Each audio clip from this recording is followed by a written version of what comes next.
स्वागत है सभी मित्रों का। पतंजलि योग सूत्र भाग एक और उसके आज हम छठे प्रवचन के दूसरे दिन में हैं। और पेज नंबर है 113। तो भगवान कहते हैं, यदि तुम संवेदनशील हो तो तुम सजग हो सकते हो कि जब कभी तुम निश्चित चीजें खाते हो, निश्चित बातें फौरन पीछे चली आती है। जब कभी तुम शराब पीते हो तब तुम वही नहीं रहते, तुरंत एक नया व्यक्तित्व आ पहुंचा। शराब किसी व्यक्तित्व का निर्माण नहीं कर सकती है, लेकिन यह तुम्हारे शरीर का ढांचा बदल देती है। शारीरिक रसायन बदल जाता है और शरीर का रसायन बदलने के साथ ही मन को अपना ढांचा बदलना पड़ता है। और जब मन अपना ढांचा बदलता है तब एक नया व्यक्तित्व चला आता है। मैंने प्राचीनतम चीनी कथाओं में से एक कथा सुनी है। एक बार ऐसा हुआ कि विस्की की एक एक बार ऐसा हुआ कि विस्की की एक बोतल मेज से गिर पड़ी। ऐसा केवल संयोगवश हुआ। कोई बिल्ली कूद पड़ी होगी, वह बोतल टूट गई और विस्की सारे फर्श पर फैल गई। रात में 3 चूहे विस्की को चाट गए। तत्काल एक चूहा बोला, अब मैं महल की ओर जा रहा हूँ, राजा के पास, उसे अपनी जगह ठिकाने लगा देने के लिए। दूसरा कहने लगा कि मैं राजाओं के बारे में चिंतित नहीं हूँ, मैं खुद सारी पृथ्वी का सम्राट होने जा रहा हूँ। और वह तीसरा बोला कि जो कुछ तुम्हें पसंद है वही करो। हे मित्रों, मैं ऊपरी मंजिल पे जा रहा हूँ बिल्ली से संभोग करने के लिए। सारा व्यक्तित्व बदल गया है। एक चूहा एक बिल्ली से संभोग करने की सोच रहा है, लेकिन यह हो सकता है, यह हर रोज होता है। जो कुछ भी तुम खाते हो वह तुम्हें बदल देता है। जो कुछ भी तुम पीते हो तुम्हें बदल देता है, क्योंकि शरीर तुम्हारा एक बड़ा हिस्सा है। तुम्हारा 90% तुम्हारा शरीर है। तो पतंजलि वैज्ञानिक हैं, क्योंकि वे हर चीज का ध्यान रख लेते हैं। भोजन का, शारीरिक स्थिति का, तुम्हारे सोने का तरीका, तुम्हारा सुबह उठने का तरीका। जब तुम सुबह उठते हो तुम सोने के लिए ही जाते हो।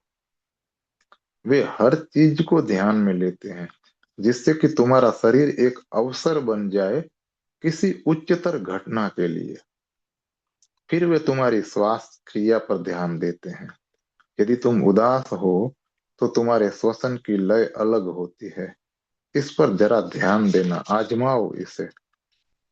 तुम बहुत सुंदर प्रयोग कर सकते हो। जब भी तुम उदास होते हो तब अपनी सांस को देखना। कितना समय तुम सांस खींचने में लेते हो और कितना समय तुम सांस बाहर छोड़ने में लेते हो। जरा इसे ध्यान में लो। जरा भीतर गिनो, 1, 2, 3, 4, 5। तुम 5 तक या लगभग इतना ही गिनते हो और सांस भीतर खींचना समाप्त हो जाता है। फिर जब तुमने 1 से लेकर 10 तक गिन लिया है, सांस बाहर छोड़ना समाप्त हो जाता है। इसे सूक्ष्म तौर पर ही देखना, जिससे कि तुम अनुपात को जान सको। और फिर जब भी तुम प्रसन्नता अनुभव करो तुरंत वही उदासी वाला अनुपात आजमाओ। 5, 10 या जो भी, प्रसन्नता विलीन हो जाएगी। विपरीत भी सच है। जब कभी तुम प्रसन्नता अनुभव करो, ध्यान रख लेना कि तुम किस तरह से सांस ले रहे हो। फिर जब कभी तुम उदास होगे उसी ढांचे को आजमाओ। तुरंत उदासी गायब हो जाएगी, क्योंकि मन शून्य में नहीं जी सकता। यह क्रमबद्धता में जीवित रहता है और श्वास क्रिया मन के लिए गहनतम क्रमबद्धता है। सांस विचार है। यदि तुम सांस लेना बंद करते हो तत्काल ही विचार समाप्त हो जाते हैं। इसका एक पल के लिए परीक्षण करो। सांस लेना बंद कर दो सोचने की प्रक्रिया फौरन भंग हो जाती है, वो प्रक्रिया टूट जाती है। विचार अदृश्य छोर है दृश्य श्वसन प्रक्रिया का।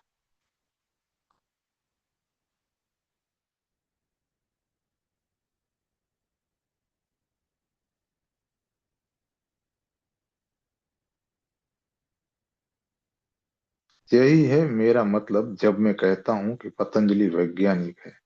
वे कवि नहीं है।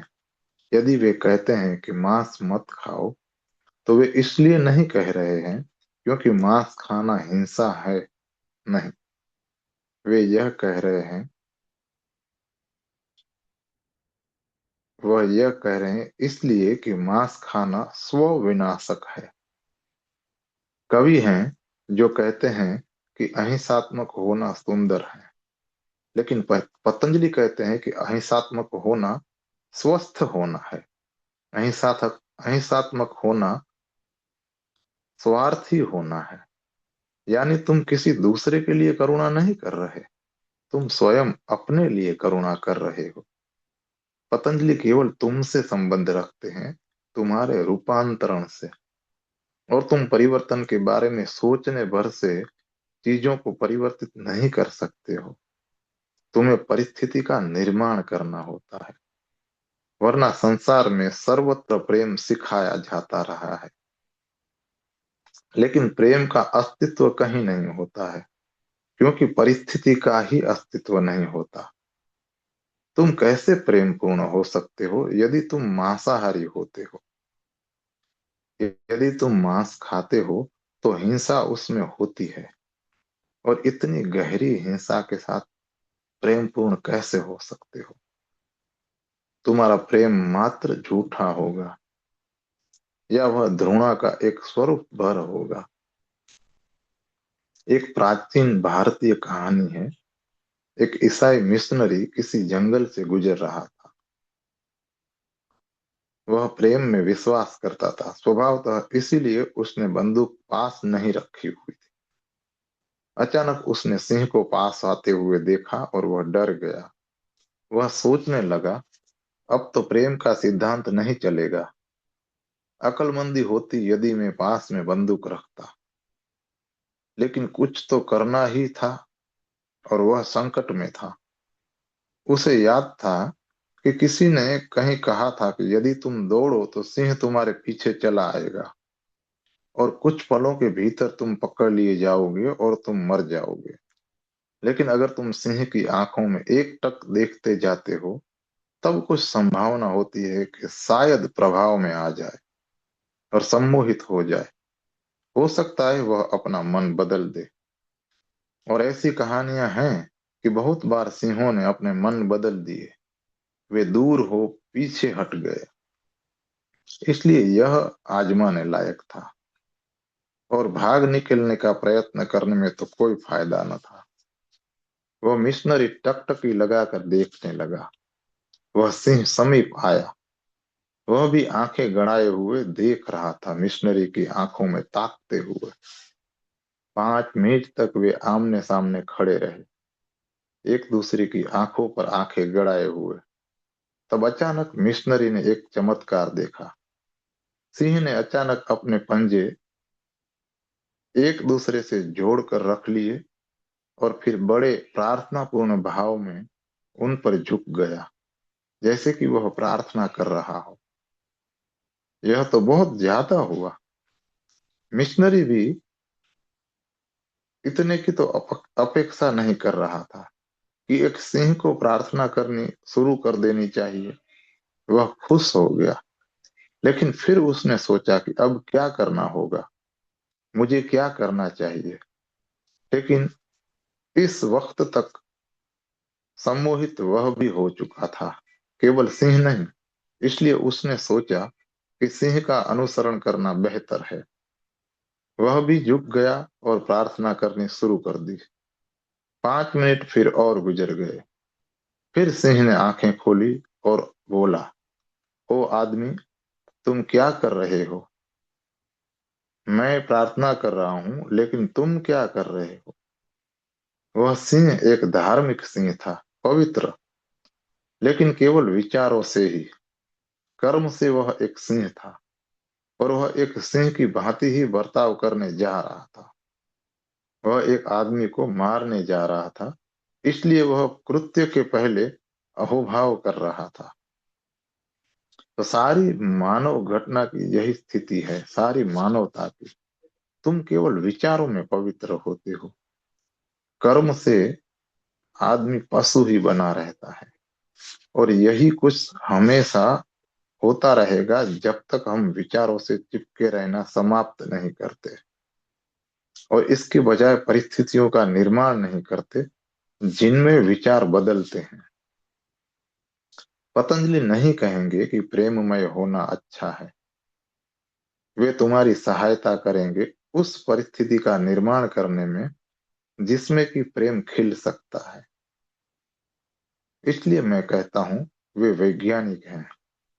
यदि तुम एक एक कदम उनको समझते जाते हो, तो तुम अपने में बहुत से फूल खिलते अनुभव करोगे, जो पहले कल्पनातीत थे, अकल्पनीय थे। तुम उनके स्वप्न भी न दे तुम उनके स्वप्न भी न देख सकते थे। यदि तुम अपना भोजन बदलते हो, यदि तुम अपने शरीर की स्थितियां बदलते हो, यदि तुम अपने सोने की शैली बदलते हो, यदि तुम साधारण आदतें बदलते हो, तुम देखोगे कि एक नया व्यक्ति तुम में उम्मीद उदित हो रहा है। तभी विभिन्न परिवर्तनों की संभावना होती है। एक परिवर्तन के बाद दूसरे परिवर्तन संभव हो जाते हैं। धीरे धीरे अधिक संभावनाएं खुलती हैं। इसलिए मैं कहता हूं कि पतंजलि तर्कयुक्त है। वे कोई तार्किक दार्शनिक नहीं है, वे तर्कयुक्त हैं, और वे प्रायोगिक व्यक्ति हैं। फिर साधक एक और प्रश्न पूछता है कि भगवान, कल आपने एक पश्चिमी विचार का जिक्र किया था, जिसने हर चीज पर संदेह करना शुरू कर दिया था, जिस पर कि संदेह किया जा सकता था, लेकिन जो स्वयं पर संदेह नहीं कर सका था। आपने कहा कि यह बड़ी उपलब्धि है, स्वयं को दिव्यता के प्रति खोल देना। कैसे भगवान? भगवान कहते हैं कि उच्चतर चेतना की ओर खुलने का मतलब है कि तुम्हारे भीतर कुछ होना चाहिए जो असंदिग्ध है। यही है श्रद्धा का अर्थ। तुम्हारे पास कम से कम एक विषय है जिस पर तुम श्रद्धा रखते हो, जिस पर अगर तुम चाहो भी तो संदेह नहीं कर सकते। इसलिए मैंने कहा कि देकार्त उस एक बिंदु तक आ पहुंचा था अपनी तर्कपूर्ण खोज के द्वारा, जहां उसने जाना कि हम स्वयं पर संदेह नहीं कर सकते। मैं इस पर संदेह नहीं कर सकता कि मैं हूं, क्योंकि यह कहने के लिए कि मुझे संदेह है, मुझे होना होता है। यह दावा ही कि मैं संदेह करता हूं सिद्ध करता है कि मैं हूं। तुमने सुना होगा कि देकार्त का प्रसिद्ध कथन, कार्जिटो एर्गो सम, मैं सोचता हूं इसलिए मैं हूं। संदेह करना सोचना है, मैं संदेह करता हूं इसलिए मैं हूं। लेकिन यह केवल प्रारंभ है, और देकार्त कभी भी इस द्वार के पार नहीं गया। वह फिर वापस मुड़ आया। तुम द्वार से ही वापस आ सकते हो। वह खुश था कि उसने केंद्र को ढूंढ लिया था, एक असंदिग्ध केंद्र को, और वहां से उसने अपने दर्शन पर कार्य करना शुरू किया था। वह सब जिसका वह पहले खंडन कर चुका था, उसे भीतर खींचने लगा पिछले दरवाजे से। उसने तर्क किए, क्योंकि मैं हूं तो कोई रचनाकार भी होगा जिसने मेरी रचना की है। और फिर वह स्वर्ग और नरक तक चला गया, फिर भगवान और पाप, और फिर सारा ईसाई धर्मशास्त्र पिछले द्वार से आ पहुंचा। उसने इस विधि का प्रयोग किया तात्विक अन्वेषण के लिए। वह योगी नहीं था, वह वास्तव में अपने अस्तित्व की खोज में नहीं था, वह सिद्धांत की खोज में था। लेकिन तुम इस विधि का उपयोग एक प्रारंभिक द्वार की तरह कर सकते हो। प्रारंभिक द्वार का मतलब हुआ, तुम्हें इसका अतिक्रमण करना होता है, तुम्हें इसके पार जाना होता है, तुम्हें इससे गुजर जाना होता है, तुम्हें इससे चिपक के नहीं रहना होता। यदि तुम चिपकते हो, तब कोई भी द्वार बंद हो जाएगा। यह जान लेना अच्छा है कि कम से कम मैं स्वयं पर संदेह नहीं कर सकता। फिर अगला सही कदम यह होगा, यदि मैं स्वयं पर संदेह नहीं कर सकता, यदि मैं अनुभव करता हूं कि मैं हूं, तब मुझे जानना होगा कि मैं हूं कौन। तब यह सही अन्वेषण बन जाता है। तब तुम धर्म में आगे बढ़ते हो, क्योंकि जब तुम पूछते हो कि मैं कौन हूं, तब तुम एक बुनियादी प्रश्न पूछते हो, दार्शनिक नहीं, बल्कि अस्तित्वगत। कोई दूसरा व्यक्ति उत्तर नहीं दे सकता है कि कौन हो तुम। कोई दूसरा तुम्हें बना बनाया उत्तर नहीं दे सकता है। तुम्हें इसके लिए स्वयं ही खोज करनी होगी। तुम्हें इसके लिए खोजना होगा स्वयं के भीतर। केवल यह तर्क संगत निश्चितता, मैं हूं, यह ज्यादा काम की नहीं है। यदि तुम आगे नहीं बढ़ते और पूछते नहीं कि मैं कौन हूं। और प्रश्न यह नहीं है, यह तो एक प्यास हो जाने वाली है। प्रश्न तो हो सकता है तुम्हें दर्शन शास्त्र तक ले जाए, लेकिन प्यास, प्यास तुम्हें धर्म में ले जाती है। इसलिए अगर तुम महसूस करते हो कि तुम स्वयं को नहीं जानते, तो किसी के पास आ जाओ, नहीं पूछने के लिए कि मैं कौन हूं। कोई तुम्हें उत्तर नहीं दे सकता है। तुम वहां भीतर हो, छिपे हुए। तुम उस अंतस आयाम तुम्हें उस अंतस आयाम तक उतर जाना होता है जहां तुम हो, और स्वयं का साक्षात्कार करना होता है। यह एक अलग प्रकार की यात्रा है, एक आंतरिक यात्रा। हमारी यात्राएं बाहरी होती है। हम पुल बना रहे हैं कहीं और पहुंचने के लिए। इस प्यास का मतलब होता है, दूसरों की ओर जाते तुम्हारे सारे पुल तुम्हें तोड़ देने होते हैं। वह सब जो तुमने बाहरी तौर पर किया है, गिरा देना होता है, और कुछ नया आरंभ करना पड़ता है। लेकिन यह कठिन होगा, क्योंकि तुम बाहर में बहुत जकड़ गए हो।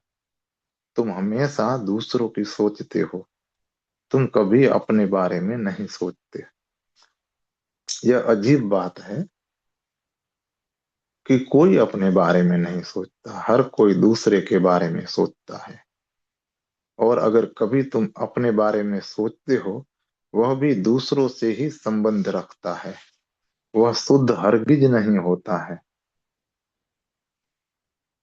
वह सीधे तुम्हारे बारे में नहीं होता। फिर जब तुम केवल अपने बारे में सोचते हो, तब फिर सोचने को भी गिरा देना होगा। किसके बारे में सोच सकते हो तुम दूसरों के बारे में सोच सकते हो। सोचने का मतलब हुआ किसी के विषय में। लेकिन तुम अपने बारे में क्या सोच सकते हो? तुम्हें सोचने को गिराना पड़ेगा, और तुम्हें भीतर देखना होगा। सोचना नहीं, केवल देखना। देखना, अवलोकन करना, साक्षी बने रहना। सारी प्रक्रिया बदल जाएगी। हर किसी को खोजना पड़ता है, स्वयं।